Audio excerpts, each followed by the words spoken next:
Hi, you guys. Welcome back to Audrey's Reading Area. Welcome to Audrey's Reading Area. Today's T-shirt Tuesday, so I got on my Jamaica T-shirt.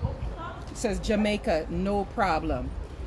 I have to send a special shout out to my friend Ashawn, also known as Sean, also known as Biggs Cargill. I met him actually in the ocean in Jamaica when I went. And so I have to shout him out. He gave me this, a Jamaican necklace. And he's a real cool guy, which basically goes into the book that I'm reading. Yes, The Magic School Bus on the Ocean Floor. And I thought about dedicating this one to him because I actually met him on the ocean floor. Both of us were standing on the ocean floor when we met. He's just a cool guy. Yes, we've been friends ever since. So, shout out to Ashawn, also known as Sean, also known as Biggs Cargill. Yes. All right. All right, let's get right into reading this book here on this T-shirt Tuesday.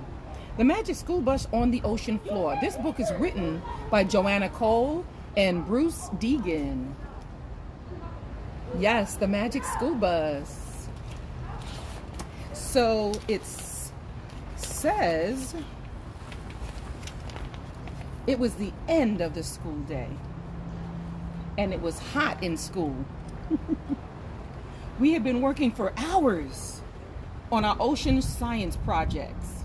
All our work made Miss Frizzle very happy, but it made us very hot and tired.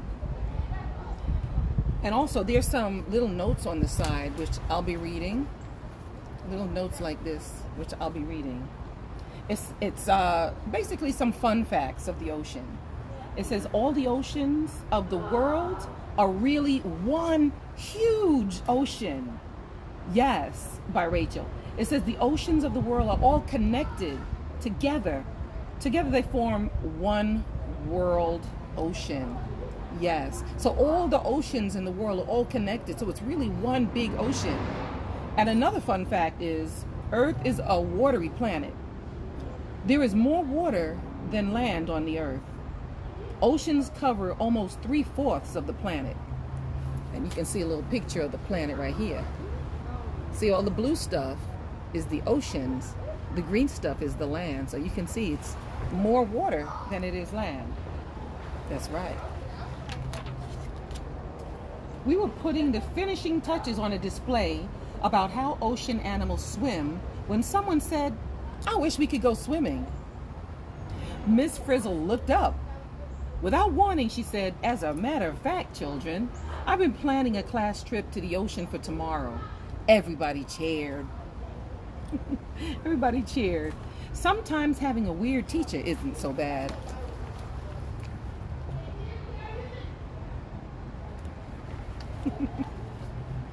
Am I a weird teacher? Probably, but I'm fun, and they learn. The next day, everyone showed up in a bathing suit. We boarded the old school bus, and Frizzle started the engine. We were ready for a day of fun in the sun. When we finally came to the beach, we wanted to jump off the bus, but guess what? Miss Frizzle didn't stop. She kept right on going. Past the lifeguard station, across the sand, and down to the water's edge. All right. Look at that. So we have a little note in the corner that I'm going to read to you. It says, "Where does sand come from?" Do you guys know where sand came from? Take a little guess. And you probably got it. Sand is formed when rocks break apart and crumble into bits. Each grain of sand is really a tiny piece of rock or shell. Bet you didn't know that. If you did, good job. Yes. We are now in the intertidal zone, said Miss Frizzle. That is part of shore that is covered with water at high tide and uncovered at low tide. Out of the windows we saw tide pools, puddles of water left on shore when the tide goes down. We were hoping that the Frizz would let us out, but no such luck. She kept driving full speed ahead. And we have some more fun facts that I'll be reading right now. All right. Tides rise and fall every day, by Rachel. When the water near shore rises and gets deep, it is high tide. When the water falls and gets shallow, it is low tide. Tides are caused mostly by the pull of the moon's gravity on the earth and its oceans. Yes. And just know, I wish I was near an ocean, but the pool is the best I could do since I didn't have an ocean near me. Yes. As the bus splashed through the waves, the lifeguard blew his whistle. Frizzy didn't stop, so he came rushing out to rescue us. Suddenly, a mysterious wave rose up. Miss Frizzle opened the door of the bus and the lifeguard was swept inside. Outside the windows, we saw nothing but rushing water. We screamed and closed our eyes.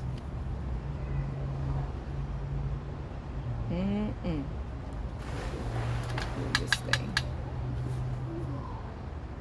We screamed and closed our eyes. When we finally opened our eyes, everything was quiet.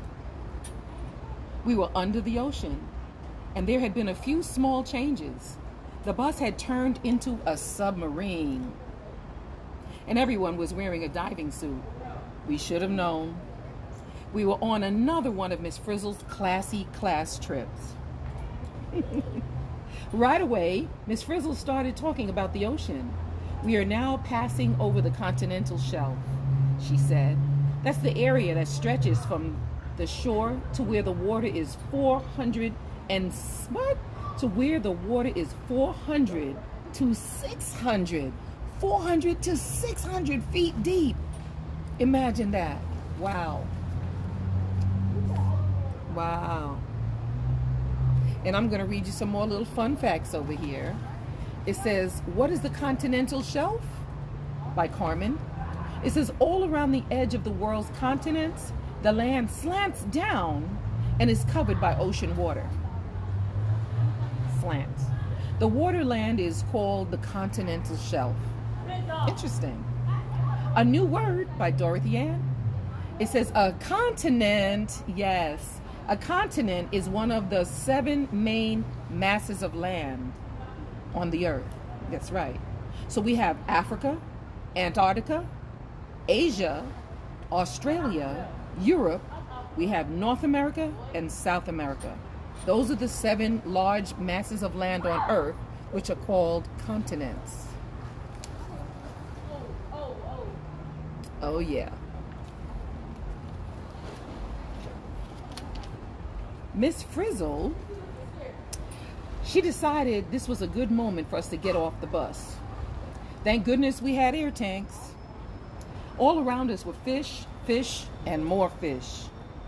Many kinds of fish swim in large groups called schools. When you see a bunch of fish swimming together, it's called a school of fish. That's right, said Miss Frizzle. Down below on the muddy bottom, lobsters were catching crabs.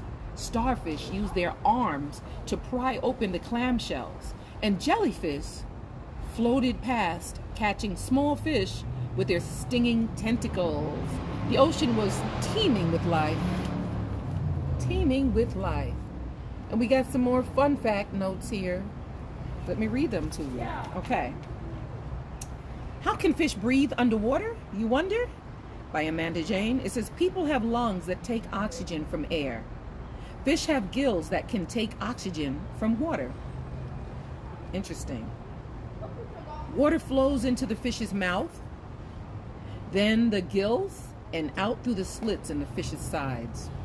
Interesting. That's how fish can breathe underwater.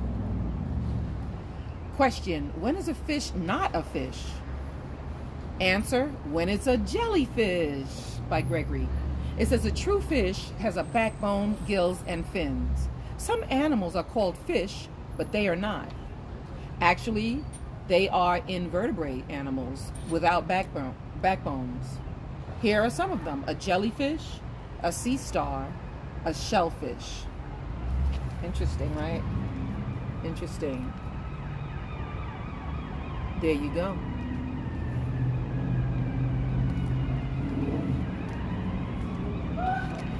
Miss Frizzle said there was life in the water we couldn't even see. She pulled out a microscope and made us look at seawater. Under the microscope, we saw strange creatures. Girls and boys, said Miss Frizzle, these tiny living things are called plankton. So we have plankton that lives in the ocean. We tried to listen, but we felt nervous. We noticed some dark shapes coming closer and closer. Uh-oh. I guess these are the dark shapes. Uh-oh. Let me read you some fun facts. What is plankton? By Arnold. Plankton is a mass of plants and animals that float near the surface of the ocean. Most plankton are very small, very small. Many cannot be seen without a microscope. Interesting, huh? How the Sun Feeds Ocean Animals by John. It says plankton plants make food by using energy from the sun. Plankton animals eat the plankton plants. Larger animals eat the plankton animals. This is called a food chain. Yeah. Without the sun shining on plankton plants, most ocean animals could not exist.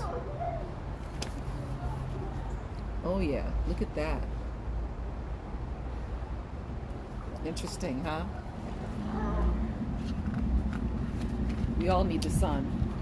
Oh no, the shapes were tiger sharks. Y'all know I love tigers, right? I'm just saying, even my bag is like tiger print. I got a little tiger on there. Y'all know I like tigers. See my little cute little tiger here? Tiger. Yes, my tiger. So what was floating around in the water were tiger sharks. Miss Frizzle told us not to worry. She said most sharks will not eat people. The number of people killed by sharks every year is very, very small, said Miss Frizzle. We panicked anyway. I know I would have panicked, swimming in the water and some tiger sharks are swimming by. I think I would have been out of there. Then an enormous whale shark slid by. Whale sharks never hurt people. They eat nothing but plankton, said Miss Frizzle. The giant shark swam down, and we went along. We were leaving the continental shelf, following a steep cliff called the continental slope. We were on our way to the deep ocean floor. Oh boy, they're swimming down to the ocean floor. Wow. Interesting. That's interesting, right? Let me move this. Get that out the way.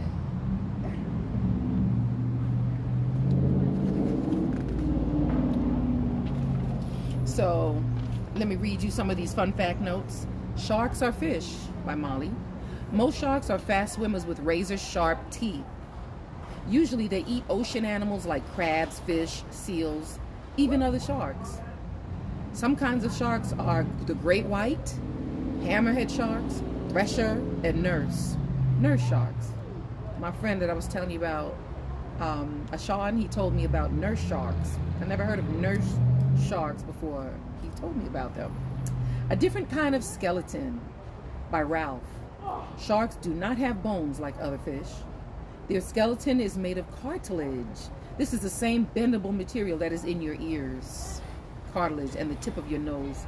It's a bone that allows your nose to keep the shape, and you can move it around and it bends right back. Just like your ears, you can bend it and it comes right back up. That bone that can bend is called cartilage.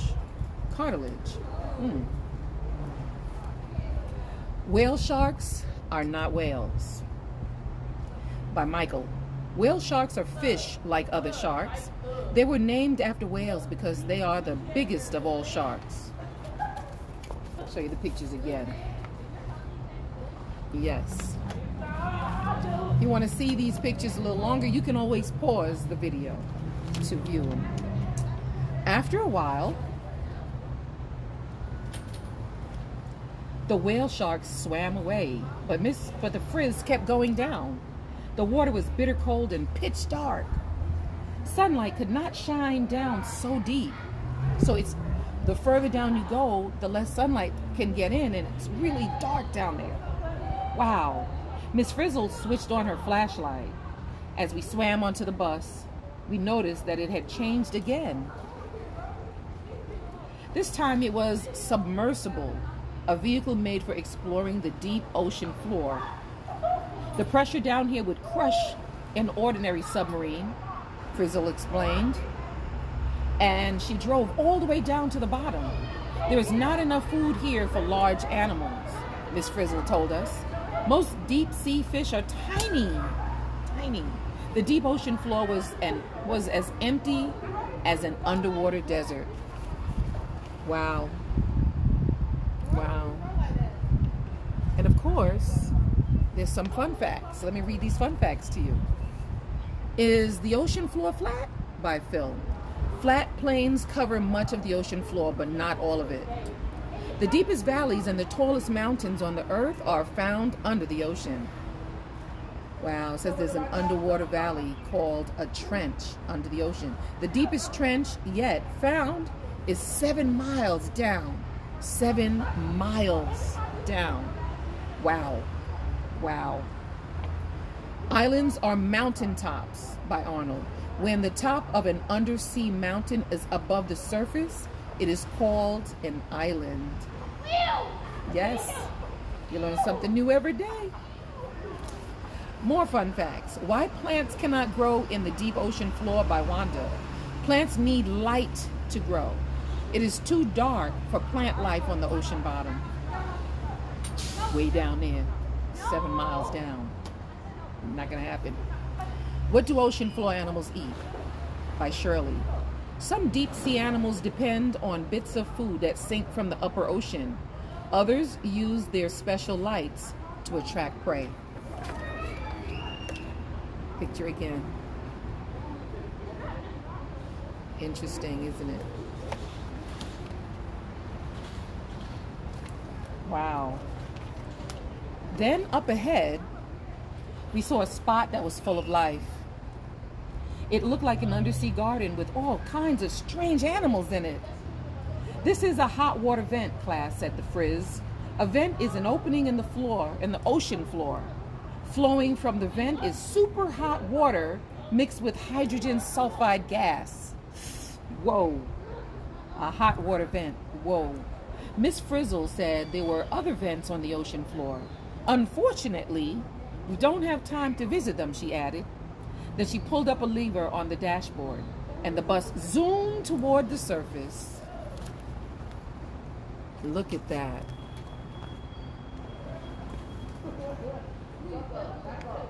Interesting. Let me read you some fun facts. What causes hot water vents? By Alex. A vent is formed when seawater seeps into cracks in the ocean floor. The water touches super hot rocks inside the earth.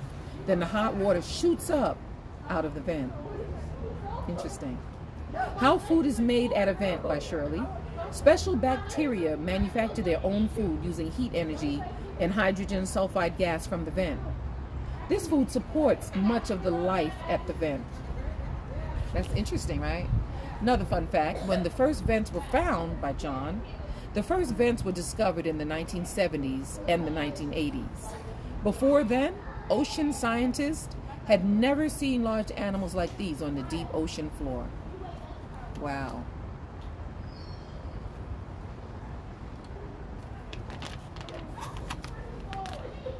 Soon, we were motoring over the open ocean toward a sun-drenched island. The bus had changed into a glass-bottom boat. Through the glass, we saw what looked like a wall made of colorful rocks. Miss Frizzle said it was a coral reef. A coral reef made of tiny animals called coral polyps. We dove overboard and began to explore. Fun, fun, fun. The reef was made of many different kinds of corals. Some looked like trees with branches. Others looked like fans or fingers. Some even looked like human brains. Wow. Isn't that interesting? Yes. Some even look like human brains, and I'm gonna guess that's these down here. Wow. Interesting. Some fun facts. How is a coral reef built? By Amanda Jane. Each coral polyp grows a stony skeleton around itself. The reef is made of a layer of living coral animals attached to a wall of many millions of dead skeletons. Eek, eek. How coral polyps eat, by Rachel. Most corals feed at night. Tiny arms come out of a coral's stony skeleton. Tiny arms come out. The arms catch plankton and pass it into the coral's mouth. Interesting. Bet you didn't know that, huh? Because I didn't know it. The reef was made of many different kinds of corals. Some look like trees with branches. Others look like fans or fingers. Some even look like human brains. Yeah, that's the one that I showed you. I wanted to read that again in case y'all didn't hear me. Yes. So let's see. A coral reef makes a good home for many ocean plants and animals, said the Frizz. We saw crabs and lobsters, huge eels and octopuses, slimy sea slugs and spiny sea urchins, and the most colorful fish in the world. The most colorful fish in the world. Too soon, Miss Frizzle said it was time to go. No one wanted to be left behind, so we all climbed aboard. Frizzy stepped on the gas, and the bus chugged away from the coral reef. Aww. It was time to go. So let me read some fun facts to you. 3 kinds of coral reefs by Tim. The first one is a fringing reef. It's attached to the shore. Second kind is a barrier reef. It has a channel of water between it and the shore. Wow. Number 3, an atoll. Atoll is a ring of coral around a sunken volcano. Wow, that's interesting. Wow, let me show you all these pictures one more time. Yeah. Nearby, a school of dolphins leap past. A school of dolphins. Remember I told you about a school of fish? So that means a lot of dolphins together are swimming by. In the distance, we saw a whale. Everything seemed normal. Then we noticed that something weird was happening. The bus was getting flat. Uh-oh. As usual, Miss Frizzle was the only one who stayed calm. She drove us to an ocean current, and we were swept along in the fast-moving water for thousands of miles. After a while, we saw our beach again. Wow, look at this. Let me go in close so you can see. And then close on this page so you can see. Yes, look. So they're having a lot of fun exploring, huh? Fun facts. Mammals in the Sea by Flory. Animals such as dolphins, whales, seals, and walruses are not fish. They are warm-blooded mammals like horses, dogs, and human beings. Most fish lay eggs, but mammals do not. Mother mammals give birth to live young and feed their babies with milk. That's right. That's right. Rivers in the Ocean by Phoebe. Parts of the ocean flow like rivers. These moving areas are called ocean currents. Fun fact. Everyone stay on the bus, shouted the Frizz. On the bus was right. It had turned into a giant surfboard. So they're not in the bus, they're on the bus. We had to stand on top of it, and we were riding a wild wave straight towards shore. That looks like fun. They're on top of it. Because remember, the bus got flat. Fun facts. Why do big waves break near the shore? By Carmen. In shallow water, the ocean bottom drags on the lower part of the wave and slows it down. The upper part keeps going fast, so it falls over and breaks, or it breaks. Makes sense. Show you the pictures again. Interesting, huh? Loving it. Oh no! It was a giant wipeout. The whole class went under. The next thing we knew, we were washing up on the sand. Our diving suits were gone, and the bus was its old self again, back to being a bus. There it was, sitting in the parking lot as if nothing happened. We thanked Lenny for everything and hit the road. Aw. Look at them having fun in the water. Aw. All right. Back in our classroom, we made a terrific chart of the ocean for the bulletin board. Our map of the ocean. Let me go in close so you can see. Our map of the ocean. Wow. Fun map, isn't it? Wow. They have their seaweed collection, their shell collection, their whale friends. Very interesting.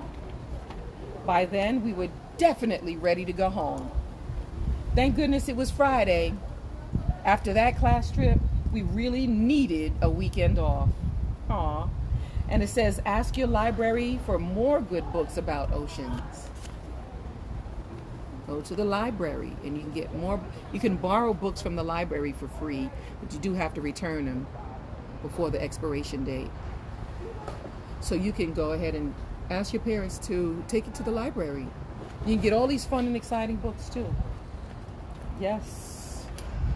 Find out which things are true and which things are make-believe. That's the end of the book, you guys. It does have some questions in the back if you would like me. If you want to read them, you can read them. Put a mirror up against it. If it's reversed, I cannot reverse it. I don't know how to with this. But you could put a mirror up and read it on the mirror. But I'll probably read it. Multiple choice test. First, I got to read the question to you, then read the 3 answers. A, B, or C. Decide which one is correct. To see if you were right, check the answers on the next page. So there's 3 questions. Since there's only 3, I'll read them. I will read them. Question number 1. In real life, what would happen if a school bus drove into the ocean? A, the bus would turn into a submarine, then a submersible, then a glass-bottom boat, and finally a surfboard. That's A. B, the bus would stay a bus. Or C, the bus would turn into a rubber ducky. The correct answer is B. Number 2, question number 2.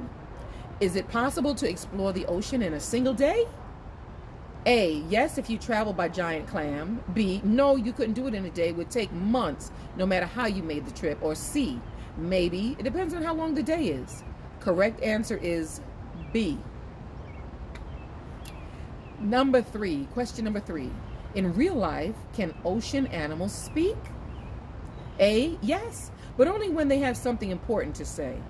B, yes, but too many bubbles come out. Or C, no, ocean animals do not talk. You got it. The answer is C. It says, it is true that many fish make sounds, and whales and dolphins seem to communicate in special ways, but ocean animals do not use human language, and no one has ever heard a sea star tell a joke. The end. Wow. I hope you guys enjoyed. Look at the last page on this. This is funny. Miss Frizzle about to take a shower and a walrus comes out her shower. That's so hilarious to me. It does have a little note in the back about Joanna Cole. She never explored the deep ocean floor in a school bus, but she did spend many summer days at the beach. And this is Joanna Cole, the author of this book. She grew up near the Jersey Shore, New Jersey Shore. Her fondest memories of the ocean include collecting shells and crabs, building sandcastles, and riding big ocean waves. Today, Ms. Cole enjoys writing science books for children like this, including the Magic School Bus series. Yes, so Joanna Cole invented the Magic School Bus series. I love it, and I love them. She's the winner of the 1991 Washington Post Children's Book Guild Nonfiction Award for the body of her work. A former teacher and children's book editor, Ms. Cole now writes full-time and makes her home in Connecticut with her husband and daughter. Nice. Nicely done. Wow. Well, wow. Thank you guys so much for being here as I read fun and exciting books like this.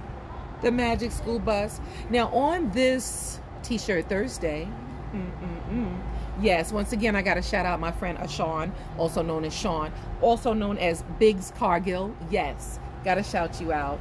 He gave me this. Thank you again for giving me this necklace. Now, I got to shout out to my mom. Mom, thank you, Mom, for always being here and supporting me. Thank you. Thank you. Love you, Mom. Her name is Beverly. Thank you to my cousin Elide and my good friend Victoria, who every single day they share this video with everybody, share it on this page, and so many people get to listen to me read fun and exciting books like this. Yes, they get to read it. If they don't feel like reading it, they can just listen to me read it to you. So go on over to YouTube, look for Audrey's Reading Area. Just type it in, Audrey's with apostrophe S, Reading Area. Smash that subscribe button for me. Audrey's Reading Area on YouTube. Smash that subscribe button. You can even punch out that notification bell so that you can be notified every time I upload a video to YouTube. That's right. So, you guys, I will say, once again, and let me put this behind the bus so you can see my little bus here. Thanks again. Thanks so much for being here and showing support and showing love. Thank you. There's my pool because I didn't have an ocean right now. That's my pool. Thank you guys so much, and I will see you soon.